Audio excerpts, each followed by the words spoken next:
Selamat sore, Assalamualaikum warahmatullahi wabarakatuh. Salam sejahtera bagi kita semua. Om Swastiastu, Namo Buddhaya, salam kebajikan. Nama saya Wawan Setiono. Pada kesempatan ini saya akan menyampaikan peraturan perundangan tentang uji kompetensi. Latar belakang dari uji kompetensi adalah pertama, daya saing suatu negara atau usaha atau industri sangat ditentukan oleh kemampuan dari sumber daya manusia atau tenaga kerjanya. Yang kedua, tersedianya sumber daya manusia atau tenaga kerja yang kompeten dan profesional sangat diperlukan oleh dunia usaha dan industri untuk menghadapi ketatnya persaingan. Yang ketiga, diperlukan pengembangan sumber daya manusia melalui pendidikan, pelatihan, dan sistem uji kompetensi. Sebelum membahas lebih jauh tentang peraturan perundangan tentang uji kompetensi, kita harus mengetahui masalah saat ini, kebutuhan dari dunia industri dan dunia usaha. Salah satunya adalah menghasilkan sumber daya manusia yang unggul. Untuk menghasilkan sumber daya manusia yang unggul memerlukan desain pendidikan dan pelatihan yang terukur, objektif, transparan, dan akuntabel. Dan masyarakat umum atau publik harus tahu apa itu uji kompetensi dan apa itu sertifikasi kompetensi. Uji kompetensi adalah proses penilaian baik teknis maupun non-teknis dari peserta uji dengan pengumpulan bukti yang relevan yang berdasarkan attitude atau kesopanan, skill atau keterampilan, serta knowledge atau pengetahuan menurut bidangnya masing-masing. Sedangkan sertifikasi kompetensi adalah proses penetapan dan pengakuan terhadap pencapaian kompetensi seseorang pada suatu jenis atau tingkatan pendidikan tertentu melalui uji kompetensi dengan standar tertentu yang telah ditetapkan dan berlaku secara nasional. Dasar hukum dari pelaksanaan uji kompetensi yang pertama, Peraturan Presiden Republik Indonesia Nomor 8 Tahun 2012 tentang Kerangka Kualifikasi Nasional Indonesia. Dalam pasal 1 ayat 6 dikemukakan bahwa sertifikasi kompetensi kerja adalah proses pemberian sertifikat kompetensi yang dilakukan secara sistematis dan objektif melalui uji kompetensi kerja nasional Indonesia, standar internasional, dan atau standar khusus. Peraturan nomor 2 yaitu Undang-Undang nomor 20 tahun 2003 pasal 61 ayat 1 yaitu sertifikat berbentuk ijazah dan sertifikat kompetensi. Nomor 3 Undang-Undang nomor 20 tahun 2003 pasal 61 ayat 1 yaitu ijazah diberikan kepada peserta didik sebagai pengakuan terhadap proses dan prestasi belajar dan atau penyelesaian suatu jenjang pendidikan setelah lulus ujian yang diselenggarakan oleh satuan pendidikan yang terakreditasi. Nomor 4 yaitu Undang-Undang nomor 20 tahun 2003 pasal 61 ayat 3 yaitu sertifikat kompetensi diberikan oleh penyelenggara pendidikan dan lembaga pelatihan kepada peserta didik sebagai pengakuan terhadap kompetensi untuk melakukan pekerjaan tertentu setelah lulus uji kompetensi yang diselenggarakan oleh satuan pendidikan yang terakreditasi atau lembaga sertifikasi. Peraturan kelima yaitu Peraturan Pemerintah Nomor 19 Tahun 2005 Pasal 89 Ayat 1, yaitu pencapaian kompetensi akhir peserta didik dinyatakan dalam dokumen ijazah dan atau sertifikat kompetensi. Nomor 6, Peraturan Pemerintah Nomor 19 Tahun 2005 Pasal 89 Ayat 2, yaitu ijazah sebagaimana dimaksud pada ayat 1 diterbitkan oleh Satuan Pendidikan Dasar dan Menengah serta Satuan Pendidikan Tinggi sebagai tanda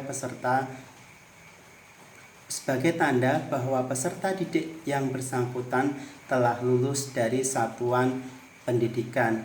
Yang terakhir yaitu Peraturan Pemerintah Nomor 19 Tahun 2005 Pasal 89 Ayat 5, yaitu sertifikat sebagaimana dimaksud pada ayat 1 diterbitkan oleh satuan pendidikan yang terakreditasi atau oleh lembaga sertifikasi mandiri yang dibentuk oleh organisasi profesi yang diakui pemerintah sebagai tanda bahwa peserta didik bersangkutan telah lulus uji kompetensi. Dalam pelaksanaan uji kompetensi terdapat komponen-komponen penyelenggara uji kompetensi. Menurut Permendiknas Nomor 70 Tahun 2008, komponen-komponen itu adalah yang pertama, lembaga sertifikasi kompetensi yang diatur di pasal 3. Yang kedua adalah penguji yang diatur di pasal 4, materi uji kompetensi yang diatur di pasal 5. Yang keempat, peserta uji kompetensi yang diatur di pasal 6. Yang terakhir atau yang kelima yaitu tempat uji kompetensi yang diatur di pasal 8. Komponen yang pertama yaitu lembaga sertifikasi kompetensi atau LSK di pasal 3, yaitu yang ayat pertama, uji kompetensi dilaksanakan oleh lembaga sertifikasi yang dibentuk oleh organisasi atau asosiasi profesi yang diakui pemerintah atau departemen dengan surat pengakuan menteri atau pejabat yang ditunjuk.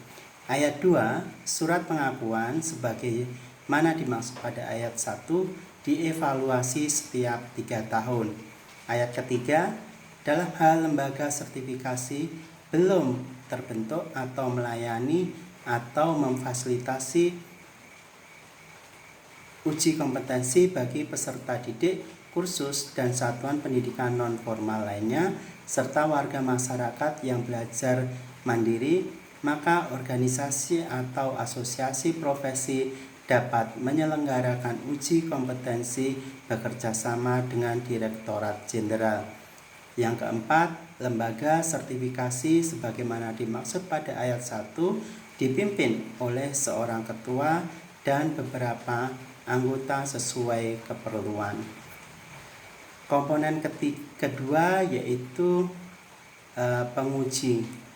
Diatur di pasal 5 yang bunyinya penguji pada uji kompetensi adalah tenaga pendidik yang telah memenuhi standar kualifikasi dan kompetensi pada kursus dan pelatihan. Ayat 2, penguji melaksanakan uji kompetensi berdasarkan penugasan dari lembaga sertifikasi kompetensi. Komponen yang ketiga yaitu materi uji kompetensi diatur di pasal 4 ayat 1 yang berbunyi materi uji kompetensi terdiri dari materi uji teori dan atau praktek. Ayat 2, materi uji sebagaimana tersebut pada ayat 1 disusun oleh lembaga sertifikasi atau dengan bantuan konsorsium yang dibentuk oleh Direktorat Jenderal. Yang terakhir atau ayat ketiga, setiap peserta uji kompetensi dapat mengikuti uji kompetensi berdasarkan level atau tingkat atau paket program sesuai dengan kekhasan dari masing-masing bidang keahlian. Komponen keempat yaitu peserta uji kompetensi diatur di pasal 6 yang bunyinya setiap warga negara Indonesia dan atau warga negara asing dapat mengikuti uji kompetensi.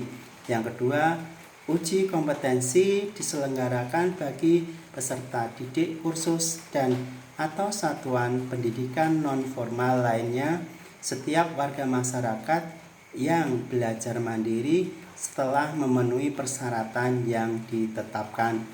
Sedangkan komponen terakhir atau komponen kelima, tempat uji kompetensi diatur di pasal 8 yaitu ayat pertama, tempat uji kompetensi harus memiliki sarana dan prasarana yang memadai baik jumlah maupun kualitas.